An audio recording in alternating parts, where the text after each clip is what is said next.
the Magna Carta King, John Lackland. He ruled with an iron fist. Then the barons broke it. On a damp morning, June 15, 1215, in the meadow of Runnymede, near Windsor, a king was backed into a corner. Surrounded by heavily armed barons, he pressed his royal seal into wax, affixing it to parchment that would alter human history. The political theatre that day was tense, the culmination of years of bitter warfare and broken promises. This was not a negotiation between equals, but an ultimatum forced upon a desperately weakened ruler. The monarch was John, King of England, a ruler who had exhausted his treasury, alienated his nobility, and lost his ancestral lands. He did not sign willingly. He did it to buy time and save his crown. Yet, in that moment of political humiliation, John inadvertently birthed the Magna Carta, a cornerstone of constitutional law declaring no man was above the law. His spectacular failures forged the bedrock of modern democratic freedom. Born John Plantagenet on December 24, 1166, he is known to history as King John or John Lackland. He was an English monarch of the formidable Angevin dynasty, whose realm spanned from Scotland to the Pyrenees. His 17-year reign, 1199 to 1216, was defined by catastrophic territorial losses, vicious civil wars, and deep constitutional crises. Though operating in the brutal arena of medieval politics, John's most profound influence falls strictly within the realm of law. Today, he is widely recognized not for what he built, but for what he lost. He remains one of the most infamous figures in British history, a king whose overreach forced the creation of laws that currently define Western liberties. John was born at Beaumont Palace in Oxford, the youngest of 5 sons born to King Henry II and Eleanor of Aquitaine. Into a world of immense wealth, John emerged at a distinct disadvantage.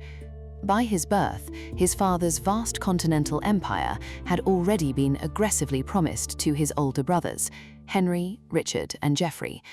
Consequently, he was jokingly nicknamed Lackland, a moniker that stuck for a lifetime. Educated by scholar Ranulph Glanville, John was exceptionally literate. However, he grew up in a profoundly dysfunctional household. In 1173, when John was just 6 years old, his mother and brothers violently rebelled against his father in a bitter civil war that fractured the family permanently. Growing up amid continuous treachery shaped John's deeply suspicious worldview. He witnessed a political environment where loyalty was easily bought and discarded. His mother, Eleanor of Aquitaine, one of the wealthiest women in Western Europe, had favored her elder sons, leaving John largely in her father's fiercely demanding orbit. The greatest shadow over his life was cast by his older brother, Richard the Lionheart, a towering figure of military prowess. While Richard was celebrated as a crusading hero, John absorbed the administrative machinations of their father. Henry II's obsessive control over the legal system instilled in John an enduring fascination with government bureaucracy. However, the emotional neglect and brutal betrayals within the Plantagenet family taught John a darker lesson: trust no one, strike preemptively, and utilize cruelty as a legitimate instrument of statecraft. This paranoia defined his entire reign. John's first prominent entry onto the political stage was an unmitigated disaster. In 1185, at age 18, his father dispatched him to rule Ireland, a territory Henry had claimed a decade prior. Instead of consolidating power, John deeply insulted the local Irish chieftains by mocking their long beards, and alienated English settlers by giving lands to his young cronies. He was forced to flee back to England after just 8 months. When Richard ascended the throne in 1189 and departed for the Third Crusade, John seized the opportunity. Despite swearing to stay out of England for 3 years, John returned and attempted to usurp the throne when Richard was held captive in Germany in 1192. Though his rebellion failed and Richard forgave him, John's reputation as an untrustworthy opportunist was cemented. John's breakthrough occurred abruptly on April 6, 1199, when Richard died from a gangrenous crossbow wound in France. Leaving no legitimate heir, the empire faced a succession crisis. The crown was contested between 32-year-old John and his 12-year-old nephew, Arthur of Brittany. Moving with unprecedented speed and ruthlessness, John secured the treasury at Chinon and garnered support from key barons. He was crowned King of England at Westminster Abbey on May 27, 1199. However, this elevation brought an immediate collision with King Philip II of France, who championed Arthur's claim to dismantle the Angevin Empire. Becoming king was the defining moment of John's life, granting him absolute power, but plunging him into a conflict he could not win. John's reign was a succession of dramatic crises. In 1202, he achieved a stunning military victory at Mirabeau, capturing Arthur of Brittany. However, Arthur mysteriously vanished in 1203, widely believed to have been murdered by John, which horrified the nobility. By 1204, Philip II had conquered Normandy, stripping John of his ancestral homeland. Desperate to reclaim his lands, John relentlessly taxed England. In 1208, a dispute with Pope Innocent III over the Archbishop of Canterbury led the Pope to place England under an interdict, suspending church services for 6 years and excommunicating John in 1209. John finally submitted in 1213. In 1214, John launched a continental invasion, but his allies were crushed at the Battle of Bouvines on July 27, 1214. The humiliating loss at Bouvines permanently shattered the Angevin Empire. It emboldened the English barons, drained by years of extortionate taxation, to rebel, directly resulting in the Magna Carta in June 1215. King John is globally famous for 2 reasons: his role as the primary villain in the Robin Hood legends and his reluctant sealing of the Magna Carta. While the historical John never fought a heroic outlaw in Sherwood Forest, the myth was retroactively placed in his reign centuries later. The cultural memory of his oppressive taxation perfectly fit the legend. More factually, he is famous because the Magna Carta remains a vital historical document. Comprising 63 distinct clauses, it was initially a failed peace treaty that survived only 10 weeks before John had the Pope annul it. Yet, because of John's abuses, the barons forced the concept that a monarch's authority is not absolute. He is recognized worldwide as the tyrant who inadvertently sparked constitutional liberty. Historians heavily debate John's personality. Contemporary monastic chroniclers despised him, painting a picture of an irreligious, lecherous, and sadistic tyrant. However, modern government records reveal John was an energetic micromanager. He traveled relentlessly, moving his court across England over 150 times to personally oversee justice and administration. He possessed a keen legal mind and often sat as a judge. Yet his fatal flaw was his suspicious nature.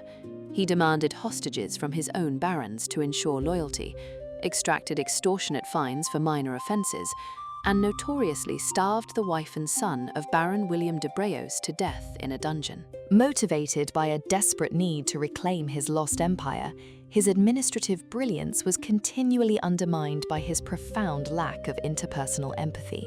John's failures earned him the reputation as the worst king to sit on the English throne. His military blunders were catastrophic. Losing the Duchy of Normandy in 1204 earned him the mocking nickname John Softsword. His fiscal policies were ruthlessly extractive. He inflated feudal fines by as much as 300% to fund disastrous wars. His ethical failures, specifically the suspected murder of his 16-year-old nephew, Arthur, violated chivalric codes and alienated crucial supporters. The final year of his life was consumed by the First Barons' War, 1215-1216. After John renounced the Magna Carta, the furious barons invited Prince Louis of France to invade England. While retreating across the estuaries of the Wash in October 1216, John's baggage train was swallowed by the tide, losing the crown jewels and a massive fortune. His death at Newark Castle in October 1216 from dysentery was an unglamorous end for a man who had once sought to rule the Western world. Despite his monumental failures, John's impact on the development of the English state was profound. Because he lost the vast Angevin territories, John was the first English king since 1066 to spend the majority of his time strictly within England. This geographic shift accelerated the creation of a distinct English national identity, separate from French politics. To fund his wars, John heavily modernized the royal exchequer and the legal courts, making royal justice more accessible to common freemen. The system of record-keeping he expanded left an unprecedented paper trail. Long-term, his dictatorial style proved to society that an unchecked monarch was an existential threat, establishing a permanent adversarial dynamic between the crown and parliament that culminated 400 years later in the English Civil War. John Lackland's legacy is distinctly negative, yet undeniably foundational to modern governance. No English monarch has ever been named John since his death in 1216, a testament to his toxic reputation. He is immortalized in popular culture, from Shakespeare's play King John to countless films of the Robin Hood mythos, where he is perpetually cast as the greedy usurper. However, his most enduring monument is the Magna Carta. Clauses 39 and 40, which guarantee the right to due process and a fair trial, echoed directly in the United States Constitution and democratic legal systems globally. Institutions worldwide revere the document he desperately tried to destroy. Ironically, his tyranny achieved what no benevolent ruler could. It united a fractured society against the throne and codified liberties in writing. King John's life is a masterclass in the limits of absolute power. He was a man endowed with tremendous intellect, vast resources, and an unparalleled administrative work ethic. Yet he squandered his inheritance through cruelty, paranoia, and strategic incompetence. His reign demonstrates that intelligence without empathy and power without restraint inevitably breed catastrophic rebellion. John lacked the land, he lacked the loyalty of his subjects, and ultimately he lacked the moral compass necessary to sustain an empire. Yet the paradox of history dictates that the worst of kings often leave the most vital legacies. By pushing his subjects to the very brink of destruction, John Lackland inadvertently forged the chains that would forever bind the absolute power of kings, giving birth to a world where the law stands higher than the crown.